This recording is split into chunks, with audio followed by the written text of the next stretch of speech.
বৃদ্ধি পাবে কি করে? মাননীয় স্পিকার, আমরা চারপাশে লক্ষ্য করলে দেখতে পাই যে পুলিশের জন্য বিশেষ সুবিধা রয়েছে এবং সেনাবাহিনীর জন্য বিশেষায়িত হাসপাতাল রয়েছে, তাদের জন্য শিক্ষা প্রতিষ্ঠান রয়েছে, কিন্তু আমার অভিবাসী ভাইদের জন্য কি রয়েছে?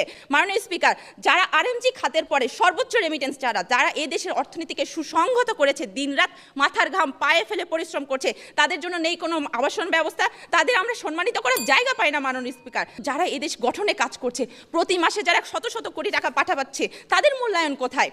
আমরা এয়ারপোর্টে লাগেজ হয়রানির কথা শুনেছি, দালালদের দৌরত্বের কথা শুনেছি, ভিটেমাটি বিক্রি করে, বউয়ের গহনা বিক্রি করে বিদেশ যাচ্ছে, ভূমধ্য সাগরের ট্রলারে চেপে, ড্রামে চেপে বিদেশে যাচ্ছে, সেখানে নির্যাতনের শিকার হচ্ছে এবং এমনকি সেখানে মৃত্যুর পরে তাদের লাশটা পর্যন্ত আমরা দেশে নিয়ে আসতে পারছি না।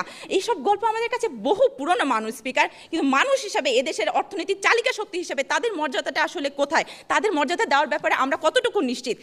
এই যে আমরা তাদেরকে মূল্যায়নের জায়গাটা যদি নিশ্চিত করতে না পারি, তাদেরকে মানুষ হিসেবে যদি আমরা মর্যাদা দিতে না